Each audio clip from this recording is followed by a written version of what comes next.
Hello, hello, hello, and welcome in our two new casters, Echo KO, RMC. How are you feeling today? It's pain all around, man. I'm not gonna lie to you. I'm thinking about like just getting like a personal one. Like, don't talk to me until I've had my daily burning core loss, because that's how it's been feeling, bro. I wake up, I check the stream, burning core is just losing. I don't know what's going on, man. They're in a bad phase right now. Yeah, yeah, they are not the greatest, and obviously now dropping points. This is a big matchup for not only Axis and V3, but also for Burning Core, because if Axis pick up a win here, they go ahead of Burning Core and they increase their chances of making that playoffs. And RMC is smirking away because his team might be taking that sixth spot. I mean, this smirk hasn't left my face since Wednesday when Axis beat Roscoe Jesters to put themselves in a tie with Burning Core and CGA here. And right now, this is their chance to make it to playoffs. If this, I mean, V3, I love them, but they're currently 0-15, man. Like an 0-36 actually over the year. So if Axis lose here, they deserve not to make playoffs. A win here puts them in that sixth place, that playoff cutoff mark. And to make things even more spicy, I'm just double checking. It's not until day 19 that these two actually meet each other. So a win here would be very interesting in the standings. But this is also interesting for V3. Axis are the second lowest team next to V3. This has historically been the potential chance for V3 to pick up a win here. Echo, do you believe? I have to have faith, man, especially when you look at some of like the standings right now and who's slowly pivoting towards the bottom. Burning Core, come on, step it up. So I kind of have to become the V3 copium hopium supplier at this point. And when you look at the matchups that are coming in the next couple of days, this might really be their best shot if they want to make something happen. And talking about matchups, let's talk about the first matchup that these two teams had. I know obviously you've prepared a few of these, and I'll let you kick this one off. Yeah, so if you remember back to day one here, this was actually V3's best shot at winning a game. This was a 50-minute game, the longest game we've had this summer here. And if you look at that goal graph, down is in favor of V3. So V3 was winning right up to about the 40-minute mark when then they made some mistakes and Axis got back into the game. So I'm a little bit worried for Axis just because historically they have struggled before. However, the next time they met on day 11, things did get a lot better for them here. You can see that up is in favor of Axis. It was steadily Axis favored the entire win. I think a large part of that was that Axis just figured out what they're doing and they've been only improving since then. On day 15, Axis beating Roscoe Jesters. To me, that's their high point right here. And I'm hoping Axis continue to ride that into this. I love the fact that Yellow Yoshi has moved steadily away from tanks. We saw Orn, we saw Nar, most recently even played Gwen. No tankiness whatsoever in Gwen here. Yeah, well, we are going to see what they do decide to lock in. Obviously, Axis coming off the win against Roscoe Jesters, massive momentum. This is to take them ahead of Burning Core. We'll see what's in store. Let's get into game 3. All right, thanks a lot for that, J-Real. Let's get right into it, ladies and gentlemen. The stakes have already been set. V3, they got to make something happen, and today might just be that day. But I've seen some of these bands coming to Axis. Already looking to take a lot of different picks here off the board, taking Zoe, Gwen, and Camille. Oh, yeah, I hear the what already. What's going on, Arcelia? Why are you surprised? Yellow Yoshi just played the Gwen, and Washidai has only played one game of Gwen, and you're banning the Gwen away. Like, you're blue side Axis. You could just first pick that Gwen. I am very sad to see this, and I am worried, Echo, because this means that Yellow Yoshi might go back to tanks. I'm not, quite frankly. I'm all for it, but okay, I have to put the Burning Core side of me away for now. Gotta look at this from a neutral standpoint. V3, very bot lane focused here when it comes to their bans, taking the Yumi as well as the Callista off the board here. Don't want to give Sangshu or Ozuka anything that they can work with, and oh lord, Yellow Yoshi hovering that Poppy, but not gonna lock it in. Gonna go for the Zeri instead, and gonna give it to the hands of Sangshu. Yeah, and I think that just makes sense. As much as Yellow Yoshi and Poppy are synonymous here, I think Zeri's just stronger. And with the Yumi removed, And with the Kalista removed, I mean, the other option was Sivir potentially to come through here. I think Sivir's Sanctuary, pardon me, has performed great on both those champions. Now for V3, the Gnar is a very contentious pick. Both Washidai and Yellow Yoshi have defaulted to this pickup, but I would like to highlight that Gnar right now, despite a 75% presence, only has a 39.4% win rate. Ooh, I hate to see it, but we do see. Well, Jungle already getting picked up here for V3. They're gonna grab himself that Wukong, rather standard pick. As for now, nothing really too surprising there coming out. As AXZ really taking the time thinking this one over, what they're looking to respond with here. Obviously, with Shangshu having that Zeri, maybe they're okay. So the Sedge, but you never know, that could go into the top lane. Yellow Yoshi's been known to do something crazy, and there's no way they picked this. This is a troll hover. They're trying to bait me. I'm not gonna fall for it. I'm not calling it out until I see that lock in. I'm not gonna say anything. Yeah, we saw the hover earlier today as well. But honestly, Ivern, okay, I know this is going to be an aside because we're not going to see the Ivern, but it actually, unironically, is not a bad pickup here, especially, when you're running, hello. I was going to say when you're running, a Zeri, with a tank in the top lane. Now, Sejuani Poppy here, Echo, is super interesting because the Sejuani and Poppy both could go top and mid. Traditionally, it's been Yellow Yoshi who takes the Sejuani in the top side. I don't think Swamp has played a game of Sejuani. The split played one in spring. But the Poppy is such a signature champion for Yellow Yoshi that I almost want to see the Poppy in the top lane and Sejuani in the jungle instead. That would definitely be an interesting matchup here as we see V3 locking in the Sivir here for dress code. I don't think we've seen dress code really too much on the Sivir, if I'm not mistaken, at least on the new rework one, if that's already out on the LJL patch up. Yeah, he has played one game of Sivir recently, so I think he's had the one try at it already.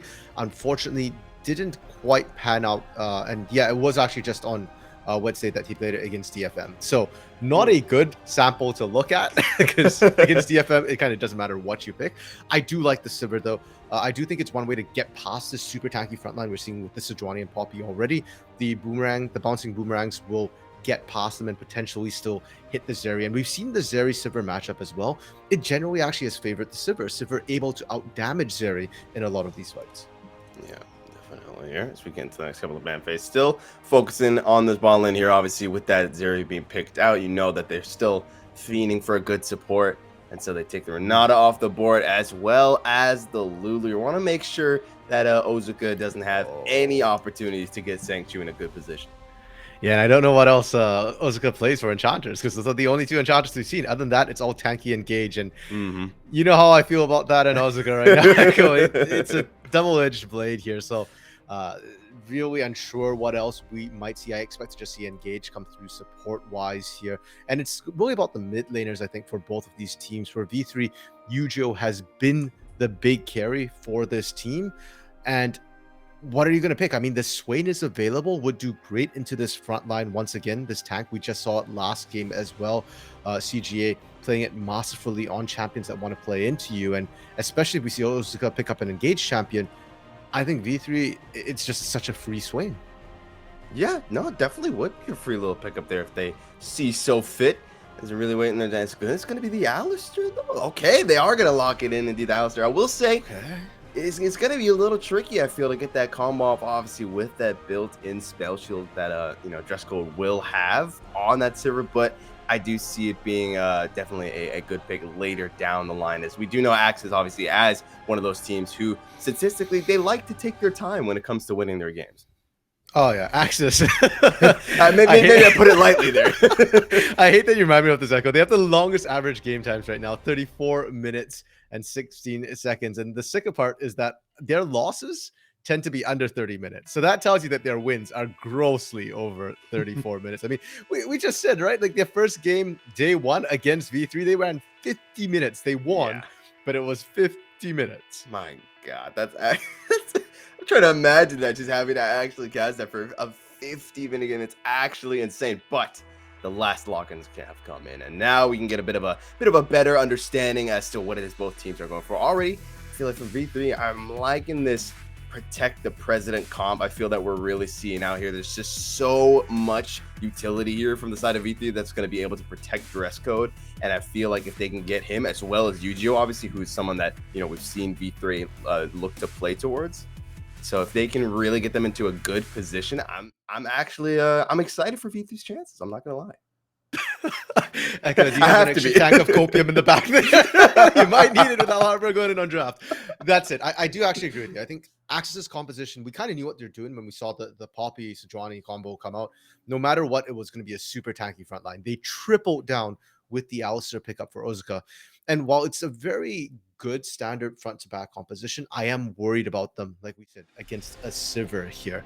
Not only can Sivir still get to your back line by bouncing those blades through, she's also shown that she's great at cutting down these tanks. So Sejuani Poppy, great, you're tanky, but you're going up against one of the best tank buster AD carries in the game currently. So I'm a little bit concerned about that. Other than that as well, the backline access that V3 has here with that Wukong is very, very dangerous. We've seen it before. Wukong can get to your back. He can burst your carries very quickly. Both Victor and Zeri, neither of them are particular tanky come the mid game. So there's an option there for Unica.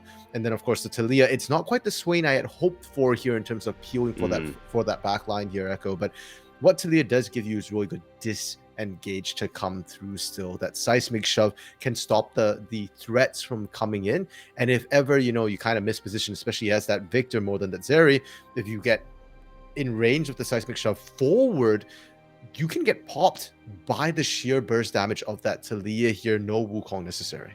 Yeah, well, maybe Yu-Gi-Oh can disengage it, but we're about to engage on some shenanigans on the Rift here because, ladies and gentlemen, the game is underway. The stakes have been set. V3, this is realistically the best chance they're going to be getting for a while here to pick up their first win, to stop this tragic loss spree that it's felt like it's gone on for years.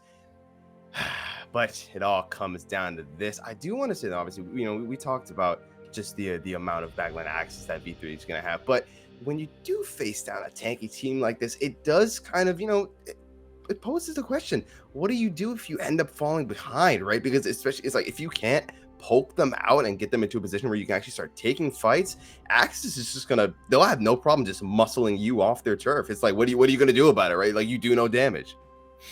Pretty much. I mean, at that point, you're in deep trouble because neither teams actually have much poke, Echo. It's you've got maybe the boomerang blade from Sivir, a little bit of, you know, the Q from Talia to come through from V3 here, and for AXZ, you've got Victor. That's about it. It really is all about that all-in, the engage there, and that's why for V3 you don't want to fall too far behind. But I wouldn't worry too much actually about V3 here, Echo, because their strong point of the game has been the early game. They actually look good pre-12 minutes. Generally speaking, they are ahead pre-12 minutes. The problem comes around that 14 and 15 minute mark where they tend to have that one big team fight where everything just goes south for them. And AXZ, on the other hand, they just don't have a good early game, right? That's why their wins are always post 30 minutes here. They need the time to scale up, and their strength has always been team fighting. So while the composition fits their strength here, it also plays well into V3 style of play. And I love seeing this, actually. You're opting to go on down into the jungle. They're placing that ward that's going to just give them so much information and allowing them to track Swamp, making sure that they don't fall prey to any kind of gank coming out from him. That's exactly what they need, especially when they want to go ahead and just speed run this game. Yeah, the problem is, can they actually speedrun it, Echo? They always get the early parts well, and the problems, you know, the later parts, the mid to late, they can't actually finish the level here. They run out of lives before they get there.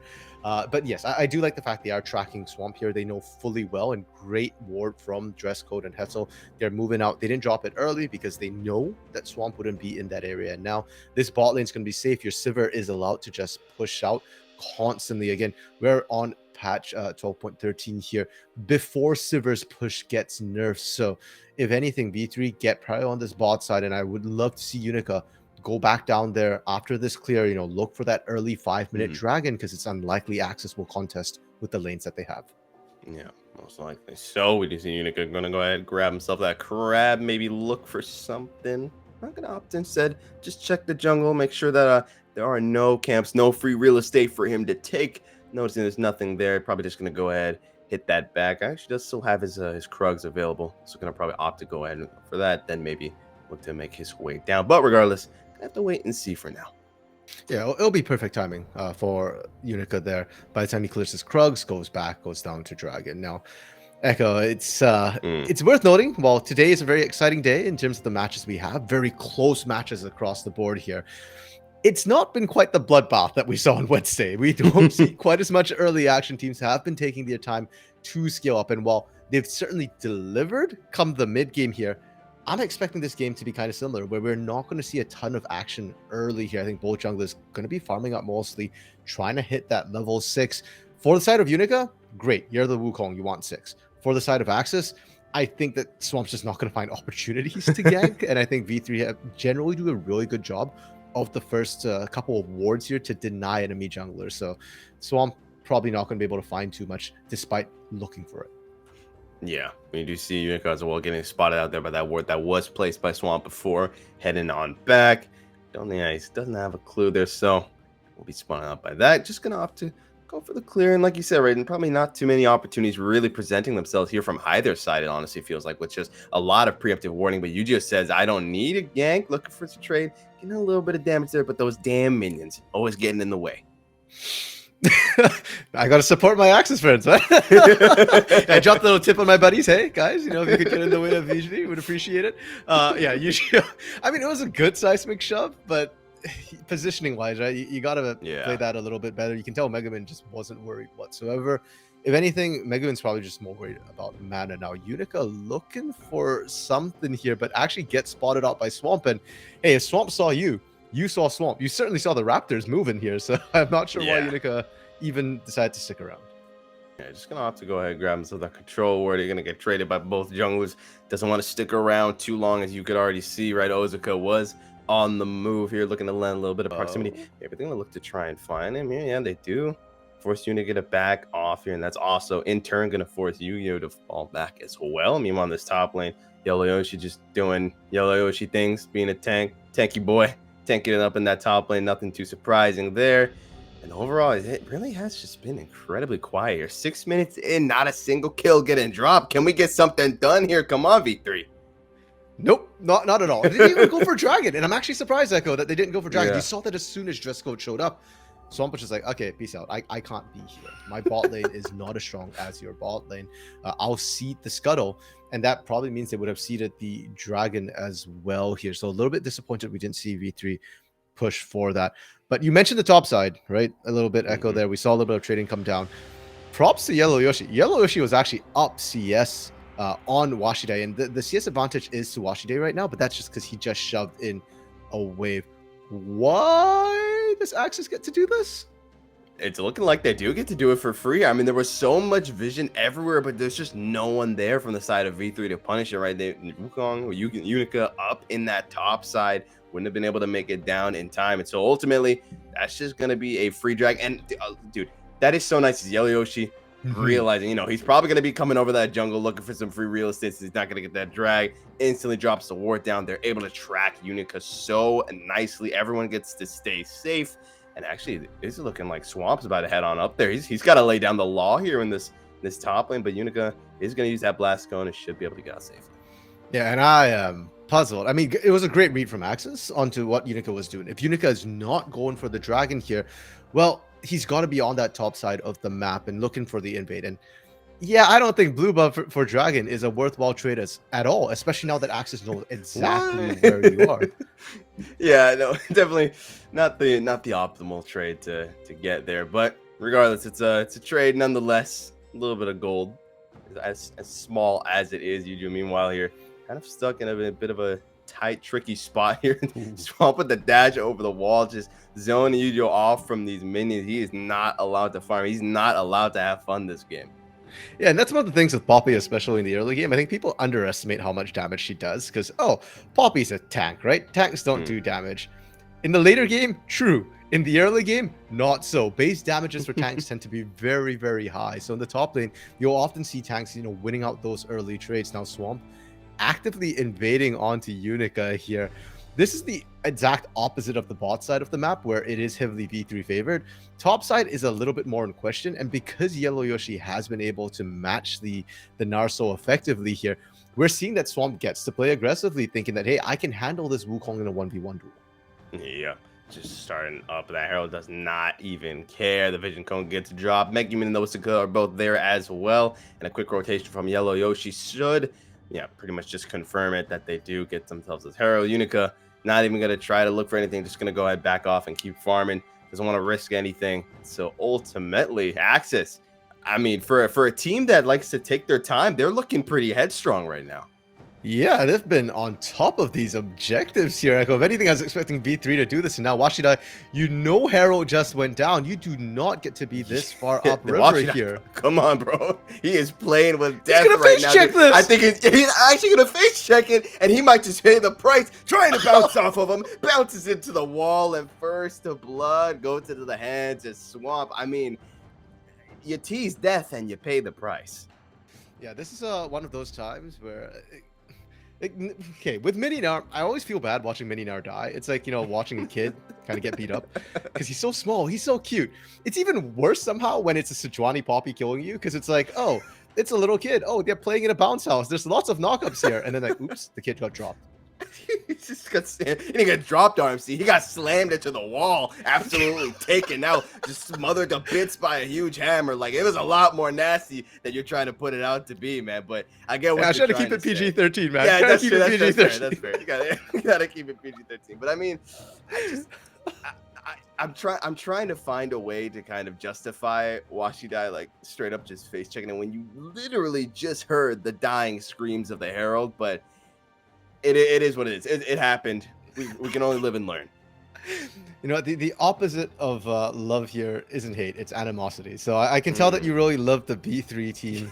Your passion for them right now, Echo, is really burning. Oh my God, yes, they are my favorite team right after Burning Core. I love them so much. I hope they can do this because what I just saw was definitely not what I'm hoping to see more of V3. We got to step it up here, but they still have plenty of time to get it done, and it's only one little measly kill, and it feels like they just gotta kind of find their spirit. You know what I mean? It's like they're known as this team that is so great the first 12 minutes, and you look the clock, we're already 11 minutes and 20 seconds in, and we have yet to see any plays coming out from V3 that are kind of characteristic for them. Agreed, and that is definitely concerning here, Echo, because for V3, they have a lot of engaged tools, right? We've not seen the Wukong come through. Wukong ganks are pretty potent, especially once you hit that level 6, once you have that Cyclone.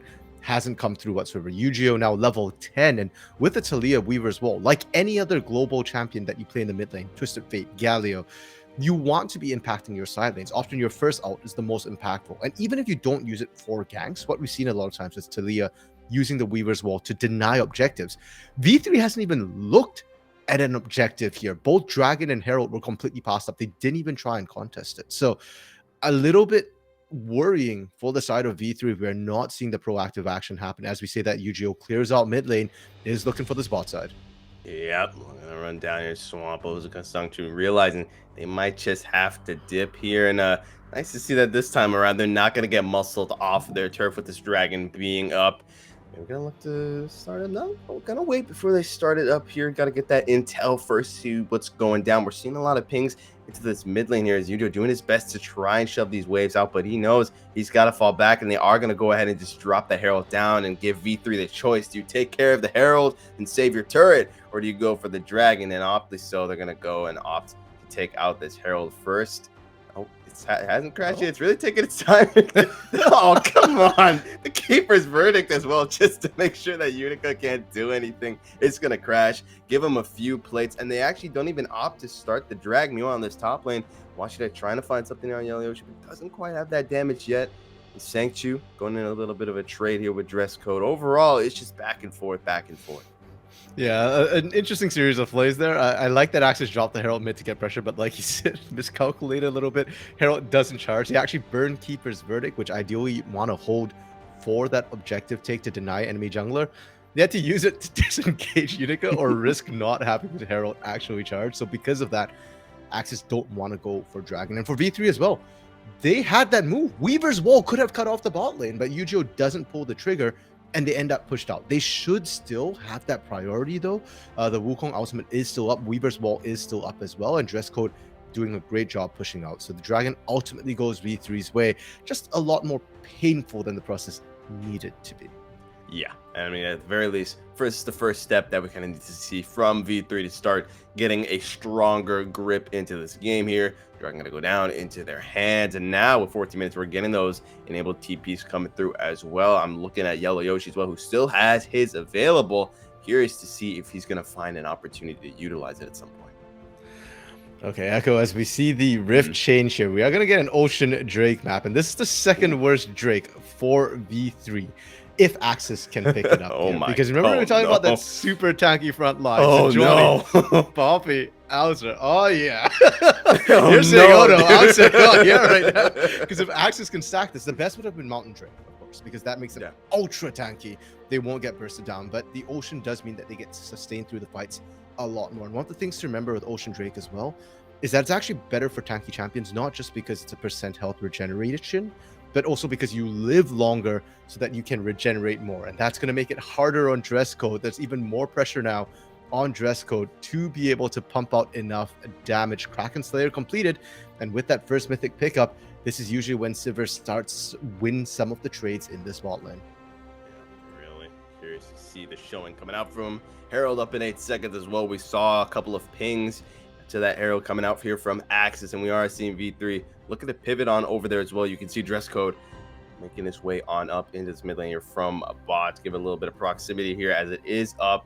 AXZ is already at the plate. They're going to look to shove out this mid lane and then probably go for it, but only time will tell. Swamp has caught eyes on Unica. Going to drop the control ward there and just kind of teasing him a little bit here. Both teams going to be looking for that engage, but for now, just going to be staring at each other. Now, Echo, I like to joke minion lives matter because we kill a lot of minions, but this game I feel like control wards have had it worse. I don't think any control ward in the neutral territory or aggressive control ward has survived more than a minute right now. Only the defensive ones have. And V3 clearing out the vision, like you said. You know, they're going for Herald now.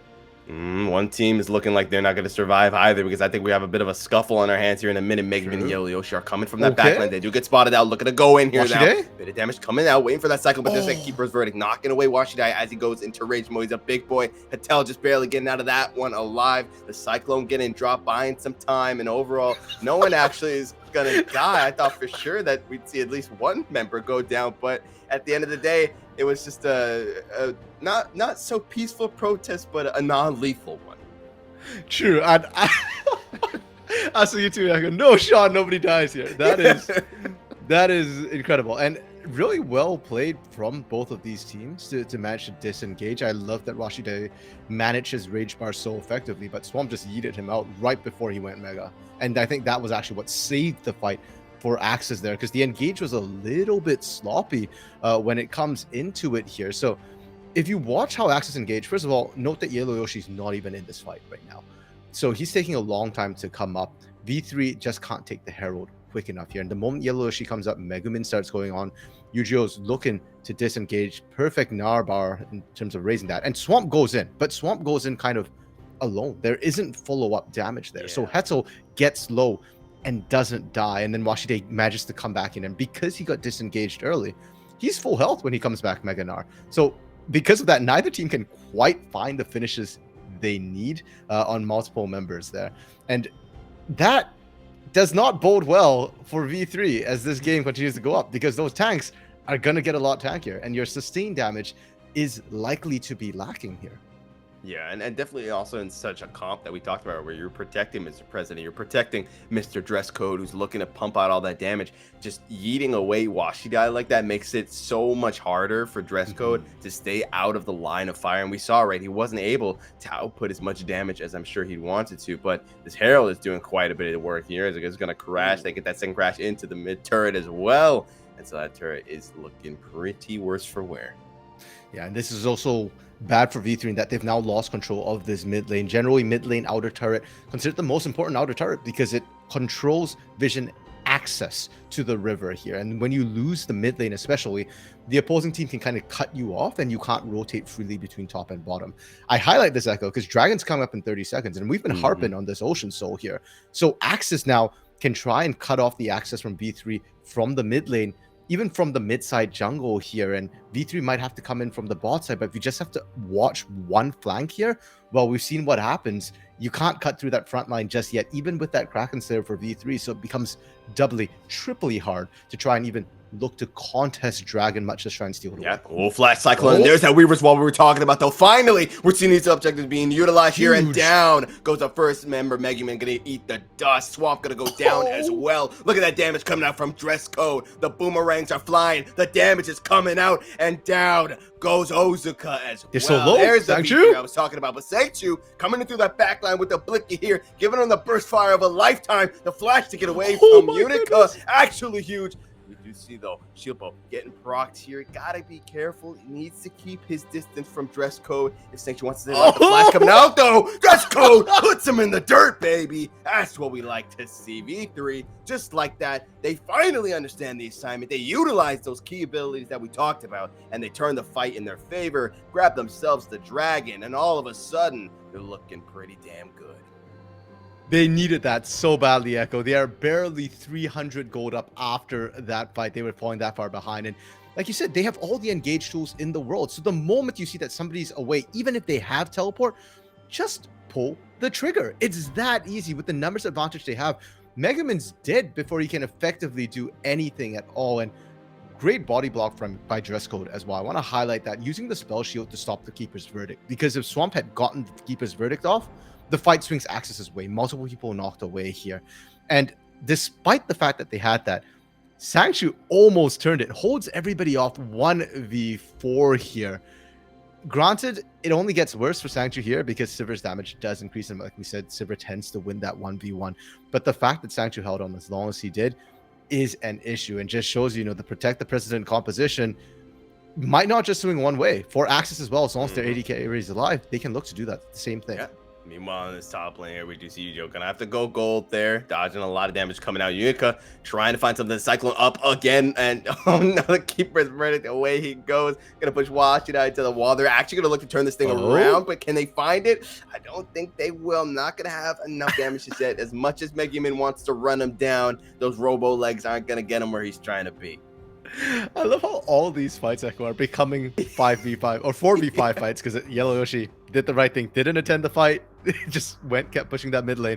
But because everybody's so tanky and the damage is lacking on both teams, it's buying enough time for everybody to just slowly power into these fights here. And, you know, we just highlighted that Dress Code's going to have problems cutting through that front line. Sankchu right now, with their Immortal Shield Bow, can't hack it either. Yeah. Like, we're seeing Washington get away. We're seeing Unica too, you know, able to pump out more damage, I suspect, right now than that Zeri, despite being down 100 CS in comparison. So a bit of an issue here for both teams, and it's only 5 kills so far, but it feels like so much more has happened, Echo. Yeah, it really does. Parent is up at the moment. Ozuka and Swamp once again just going on a little adventure here into V3's jungle, clearing out some vision, placing some of their own. It's not going to be control wards, so maybe those will survive a little bit longer in comparison. As Megumin gonna go ahead and grab himself this top tier 1 here, open up that map even wider for AXZ. So V3, even though they had a promising showing there at that fight just a few minutes prior, they still have a lot of work on their plate if they want to close this game out. Yeah, the macro from V3 hasn't been particularly good, and yeah, to be honest, that's not V3's strength anyways here. Now that the mid lane lost that inner turret, we already touched on the strength of the outer turret. To lose your inner turret before your outers on the side lane goes down just exacerbates matters. That's why we saw that V3 didn't even try and defend that top side. You can get flanked, you can get dove. Now I expect to see AXZ just rotate and do the exact same thing on the bottom side of this map. That outer turret is really low as well, but for now, in the 1v1, Washidai enjoying this despite being a level down. Range advantage will be able to hold this bot lane till AXZ get more members down there. Yeah, if they are looking to sacrifice here, that puts your power, sends some members down. It's looking like they will indeed. Megumin already on the way there. I'm not sure he's going to reach the turret in time, though. It's going to be close. Nah, not going to get able to. Is gonna go down. He's just gonna let the minions do the work. Dude, cool guys don't look at explosions, man. He just walks off and lets the turret fall. He's got the sunglasses on and everything. Did he get the gold though? The local gold? I hope he did. I hope he did. I mean, like, cool guys don't look at explosions, but cool guys also sometimes are broke. So you kind of got to balance it there. Oh, Washington. Oh he no, didn't and complete the Kugas back. might be dead too if he's not careful. Swamp Ozaka already waiting in this bush. Washington has 6 cents Okay. kicking in, and with that ward getting a drop, they're actually not going to opt to try and go for the kill. Just going to let them go and make sure that they secure themselves this turret here. I've seen a lot of movement though from the V3 side over at this Baron, but it's looking like they're just going to place down some vision, not actually going to opt to try and take it. And with this drag being up in 45 seconds as well, it is understandably so. You don't want to forfeit that over to AXZ any day of the week. Yeah, that's. I mean, for V3, at least the good thing is they did secure that Ocean Drake earlier, so it's not like AXZ are stacking Drakes incredibly quickly here. Yeah. So you can give over this dragon. It's not the end of the world, but you don't want to. You want it for yourself, of course. It's not going to be quite as effective without as much tankiness, but it does help. And we've already seen that, hey, the low damage that AXZ had in the last couple of fights meant that people live longer. You can potentially regenerate longer, though. That will change soon. And now AXZ threatening to just barrel down the mid lane. I'm actually curious to see if AXZ decides to just say, hey, we're okay sacking the dragon. Ooh, that hit 4 people. And just hard shove the mid lane, threaten the inhibitor turret instead. Yeah, definitely. I will say, obviously, Unica does have that Flash Cyclone available. We've been seeing him utilize that constantly to get in, start those fights up. But when you look at those health bars from V3, especially on the members who are supposed to be protecting the president here, they are pretty low. We see the Weaver's Wall getting dropped. Actually going to go ahead and section off Swamp and Yellow Yoshi. That could be huge. The dragon is going to go into the hands of V3 once again. And now the fight maybe as well if they can find something here in this back lane here. Swamp and Unica. We see the Devourer coming out to keep him protected as Washington needs to back off. He's a big boy, but he's not big enough. Unica has to go gold. He's in a real bad spot. Dress code. It's time to step up, baby. Got to put some damage on the board here. They find themselves a 1-for-1 trade. Got to grab themselves another kill. And now Dress code is going to be leading the charge. The flash comes out. The kills are coming out too. Can they find this huge abyssal dive coming through? Down he goes as well. Down Megumin goes as well. And V3 are looking to get that first win today here, ladies and gentlemen. Can they actually do it, Echo? It's looking like it. Another one team fight, massive. Dress code just untouched, and now, despite jungler down, they can look at Baron. Unica is likely to respawn in time to pick it up as well. The buff, that is not the Baron here, and with no members of AXZ on the board, this is the best V3 have looked since day one when they almost beat AXZ the first time. Yeah, 26 minutes in. This team was known for just kind of throwing after 12 minutes as we do get to see the replay here. This is what we're talking about. This is what we wanted to see since like not minute 1, since level 6 arrived, right? We wanted to see these key abilities being used, and we see here as well. Watch that as well. Dodging that Keeper's Verdict and that Weaver's Wall perfectly. Sectioning Swamp and Yellow Yoshi off as well so that they can just get that drag, get enough damage in so that once this team fight starts happening, they have that HP advantage and they're able to get the job done. And I mean, just look at that dress code. He can just chill in the back lane. It's protect Mr. President. He's got these 4 beefy bodyguards there for him, and he can just do all the damage in the world that he wants. Picks up those 2 kills, goes for the flash auto, gets that as well. And then look at the abyssal dive. I mean, mwah, chef's kiss right there. The cleanse comes out, but you can't cleanse the Naka, baby. And then down he goes. Yeah, and dress code. And then for our entire fight, you were talking about protect the president. The president did need protection, so the Secret Service could start looking to kill people. Like, okay, wait, that's a really bad comparison. But nevertheless, I mean, for V3, I get what you mean. There's just no threat on dress code there. They were able to just seek out, punish Megumin and Sangshu in that fight. And dress code, yeah, it's taken some time to cut through that front line, but look, Lord Dominic's regard already picked up here, Echo. And we already said before, Sivir is able to cut through a front line. Despite how tanky it is, she's probably still one of the best tank busters in the game here. So it's starting to hit the point where this is becoming a problem. Dress code is an issue. AXZ needs to assign someone to burst down that Sivir or watch as they lose these fights. Yeah, overall, good showing so far from V3, but it isn't over till it's over. And so, you know, AXZ, they are known for taking these games out, stalling them out long, and then winning at the end. And so maybe they're going for that long con play. So regardless, V3 still has their work cut out for them as Swamp looking for something here. He's tanky, but he's going to be tanky enough. The Abyssal Dive does come out as well, and it's going to be just A-okay. Overall, not going to find too much. The siege potential coming through here from V3, but AXZ is there, ready to step up to the plate, keep those turrets protected. I mean, we're 28 minutes in, and that mid-tier 1 is still standing. There's just not a lot of room, really, it feels like, for V3 to move on the map until they take that key objective out. Yeah, it is kind of hard to push into a Victor Zeri. Victor's got great wave clear, and Zeri's got a lot of range to be able to push through, as well as an auto or a Q, basically, which serves as an auto, which can punch through multiple targets at the same time. And you've got a Sivir on the side of V3, which is a paradoxical AD carry for pushing. She's great at pushing those waves, but her range means that's actually hard for her to actually hit the turrets. So she's getting the waves there. She's not getting the damage onto the turrets too effectively. Yeah, I liked Yu-Gi-Oh's positioning there, looking like he was maybe waiting to see if he can get an opportunity to use that Weaver's Wall, try and section some members of AXZ off. But at the end of the day, it's not even going to be needed, as they're able to just siege down that mid tier 1. And now this next drag, it's going to be Soul if V3 can pick it up. It's up in 50 seconds. We're seeing the resets coming through from V3, grabbing some more items, grabbing some more drip, because this next fight is going to be crucial for them. Oh my goodness, Echo. I'm trying to do some quick cluster math right now. If every Baron you take 1 turret for the side of V3, you need 1, 2, 3, 4 more. No. You see You where I'm going with this, Echo? Yeah, you know how long we're gonna be here, dude? No, please. I mean, it took 50 minutes on day 1. That was an AXZ win. If V3 want to win, this might take over an hour. We might set a new record. We'll have to see how it goes here. But Dragon will come up first, so the action will keep ticking even if the game takes forever. Yep, and so it is here now. A lot of damage coming out. Unica getting lower and lower, though. Sanctu getting so many free hits in, but so is Dress Code. He's going to take out Yellow Yoshi. Sanctu is really online as well, but he's not quite finding it. Oh, huge ultimate coming through, though, from Washi Dai. That's exactly what they needed. All the members of AXZ are falling. Megumin about to eat the dirt as well. Swamp getting onto Dress Code. Goes gold. Mr. President, get down! He's still going to take out, though, but he will trade his life, and at the end of the day, AXZ completely falls, and V3 only loses 2 members. They did it, Echo. They did it. AXZ killed Dress Code, but at what cost? It took them everything. Yeah, literally everything. Swamp, with his dying breath, killed Dress Code. And right now, I don't know what is happening in these last couple of days, Echo, but the AD carries that traditionally have not performed terribly well here in the LJL have been popping off. We saw Marble today, get a penta on the Sivir as well. We see Yuhi last week, perform incredibly well as well. And now, this time, it's Dress Code's turn, absolutely popping off. Sivir is just such a buster champion.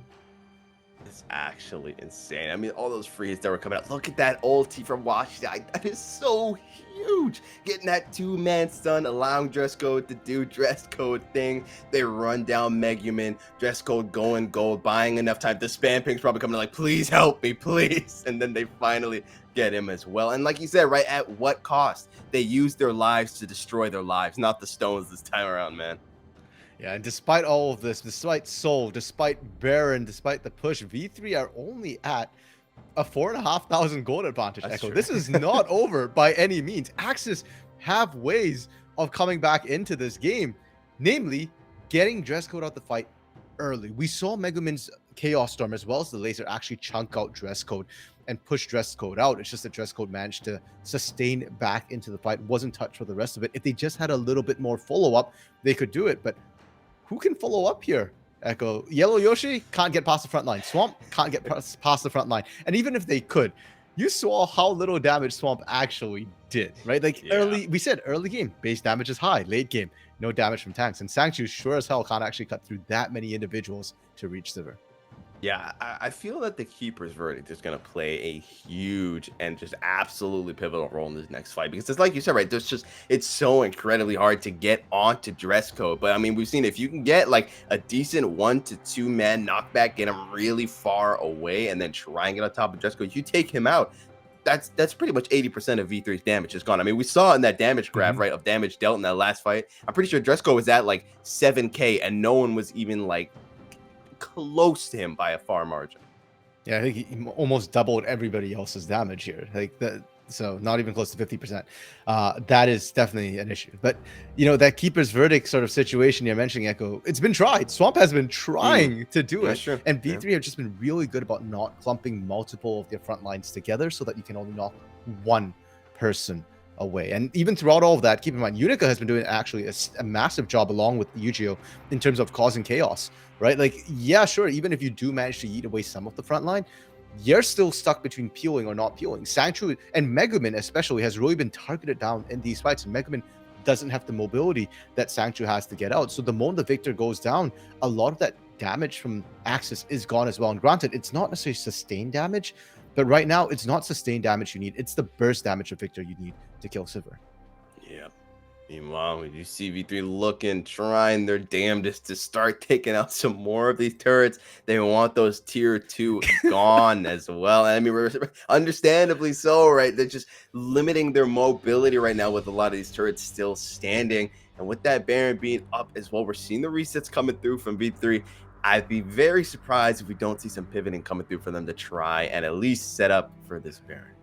I'm telling you, Echo, one Baron, one turret, man. Or one objective, one turret. They took Dragon and they got a turret as well. But it's taken an eternity. V3, they're playing this really measured, which I understand, right? Like, you've been struggling to find your first win of the entire season. Your closest chance you had was against this very team on day one, like we keep harping on.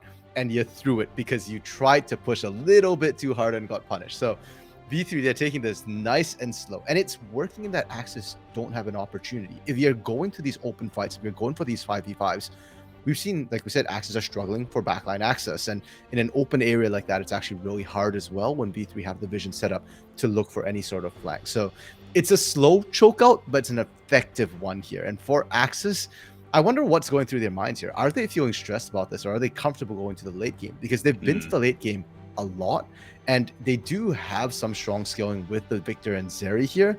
It's just, if you keep losing all of these team fights and you're 4-14, they don't know the goal difference. It probably feels a lot bigger, and you're facing down an Ocean Soul.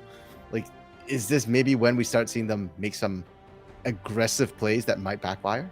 Yeah, it's kind of terrifying when you think about it. It's like you're doing so well. You look over at AXZ, they're all just like smirking at you. They're like, yeah, you're doing great, man. Keep it up. Like, we've got you right where we want you, man. Keep it going. Come on, you got this. Oh, I love that. I love that Weaver's Wall so much, actually. And they should be able to get that free Baron for. Yeah, they grab it. Yeah. That was, I mean, that Yu-Gi-Oh, my guy. That was textbook. That was perfect. I love that so much. That was such a nice, clean play, making sure that no one can enter the river. They don't, you don't even have to worry about a fight breaking out if they can't get to you in the first place. 100%. They don't have that many tools to get over the wall. Megumin certainly doesn't unless he wants to burn Flash. Ironically, though, it actually wasn't needed. AXZ had the weirdest reset timings I've seen. Sangchu was coming out of base when Baron was being taken. Like, AXZ couldn't have contested it anyways. They seeded that effectively for free. So that's worrying for AXZ that they, I was saying that I wonder what's going through their minds. Apparently not much, because that is an absolute problem when you're not aware of the fact that, hey, we could lose Baron. It's 36 minutes in. Baron is not that tanky anymore. Yeah, no.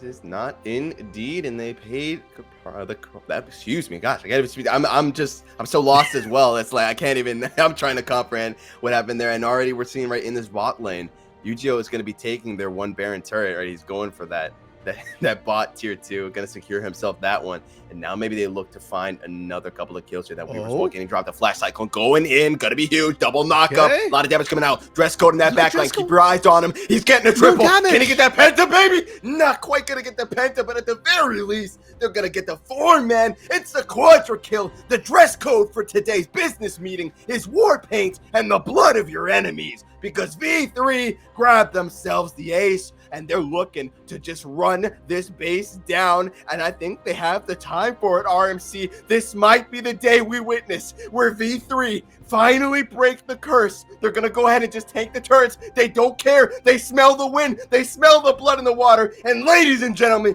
you bore witness to V3 grabbing themselves their first win in what felt like ages. No freaking way, Echo. Holy crap. God. 36 straight losses, and they find their first win. I can't even find it in me to be upset that it was AXZ of all teams who lost to them. AXZ beats Roscoe Jesters, lose to V3. We call CGA the biggest coin flip team. I think AXZ just took that title here. I am speechless, and I am, you know what? I am impressed. Good job, V3. They've finally been able to do it, Echo. And it wasn't off the early leads that we were used to seeing from them. They had a really passive early game. They were down gold here, but they just played it slow and steady. And those team fights Dress code, man. Did that last fight untouched. I mean, it was definitely Chef's kiss. It kind of felt like we almost saw like a role reversal coming out from both these teams, right? It's like AXZ, Yeah. a team that we know to be very, very dominant the longer the game goes. They were definitely, I mean, they put their foot down in the early game. It almost felt like they were thinking, like, yo, we're just gonna match V3, we're gonna stomp them at their own game. And V3 was like, that's cool. We'll hit you with the Uno reverse, bro. It's all good. And then they just come back in the late game. And like you said, dress code. We talked about how it was that protect Mr. President comp. They just rolled in with like 6 different tanks, and like no one could touch dress code. They couldn't. And when they did, they still all died. Yeah, it was just absolutely insane. And Echo, I'm gonna need a moment to process this. Like V3 winning, great, but Axis losing, probably more shocking to me. So why don't we take a quick break, Echo? We'll come back with J Real, and hopefully by then I figured things out. Hopefully I figured life out by then. I just.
someone called Kashgar, and I told you lot at the start of the stream, you want to be there. Call your nan, call your friends, get everyone here, and this is what we're here for. V3 picking up the win. It's the W, not the V today. Let's go is blessed. Oh, With that man, being said, Drew. with that being said, let's get into draft. Let's see how it actually happened. Sivir gets picked up, but I want to, you know what? Move this aside. Why, RMC, did they pick Poppy and not give it to Yellow Yoshi?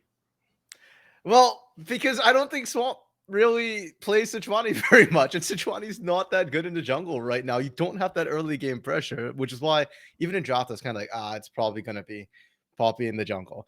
Would it have changed anything, Jeriel, if we saw Poppy in the top? To be honest, probably not. I know Yellow Yoshi's a god amongst men with Poppy, but even then, if you can't reach Sivir, it doesn't matter.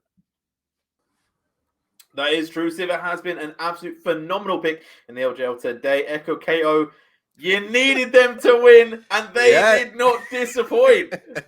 Even had the background ready, I see. I gave him the hope. I gave him the hype. I gave him the cope.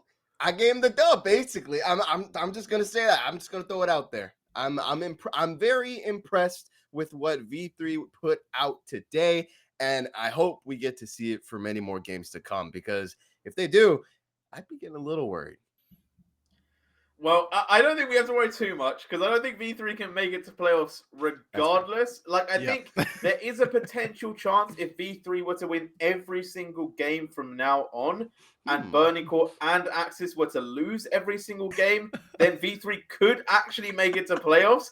But for some reason, you know, just a slight maybe inclination, premonition, whatever you want to say, I don't think that's going to happen. But they did pick up the win today, and they have now ruined AXZ's chances a little bit. They've made it a lot harder. So, Jeriel, actually, mathematically, they can't. Because even if they won every single game from here, AXZ and Burning Core will play each other on day 19. Winner will have to head-to-head over V3. So V3 actually can't make it no matter what. Well, sucks to be V3, I guess. But hey, they gotta win, man. Celebrate the wins. They finally won. I'm not gonna lie. I've said this a lot behind the offline. I said if V3 win on the day I'm not here, I'm gonna be so mad. So blessed V3 that I was here. I was here to see this moment. You guys in chat were here to see this moment as well. This is a massive moment right now for the LJL. But let's get into how it all went down. Let's roll up this clip one for what we have. And it's V3 picking up early wins. Yeah, and I think all of it does partially come down to draft. We kind of said it in draft a little bit. Sivir is really, really dangerous. She's good at cutting through the front line. And for AXZ, this is the problem when you run a triple tank composition. It's really great in the front to back, but you've got to make sure that you're the team with the most damage in play. If you don't, then it doesn't work because your front to back will lose to the enemy's front to back here, and dress code just doesn't get touched. And this is why with AXZ, I love it when we see Swamp or Yellow Yoshi on a carry, but when you put both of them on a tank, then we've got problems because now there's no threat to any sort of back line. Whereas V3, they've got the Wukong, they've got the Gnar, they've got ways to access your back line and threaten your carries instead. Indeed, it was definitely a strong look for V3 there, and the Sivir goes completely untouched. You know, they're just able to 3-hit for ages. Dresscode is just getting off lots and lots of damage, and the initial engage from the tanks went well, but then they couldn't really get more because they weren't able to get on top of those carries, and it just ends up with a lot of damage being dealt. They're not able to really do much. And then on the flip side, Zuri getting chased down, and then this is how it all ended. A very similar situation. Yeah, I mean, you see the Weavers walking a drop, right? It's perfectly they get right into the back line. And just look at dress code. He's chilling. Dress code is straight chilling in the back line. He gets on top of Sangshu. Nothing they can do there. Big sage that we didn't get the pentakill, but it's like we talked about over and over and over. Mr. President, if you can't get on top of him, you're done for. And you see it exactly here. Just keep your eyes on dress code. Look what he's doing. Look where he's at this whole time. Just straight. He's straight chilling right now. Literally didn't take any damage till the very, very end where he goes for Sanctuary here. And Aiko, you said keep eyes on dress code. I wish that somebody could have told AXZ that, because it felt like the only person who had eyes on them was Sangchu, and Sangchu couldn't reach the back line. Like, what do you expect your AD carry to do, right? He's trying to survive best he can. He doesn't have the bandwidth to be able to kite around the entire fight. And hell, Sangchu did it a couple of times where he somehow found himself at the end trying to actually kill Dresco and felt like he was the only one. It's mad. I'm not going to lie. I feel like they actually could have played for the Penta today. They get the Devour from Tamkench. They could have spit Silver back out.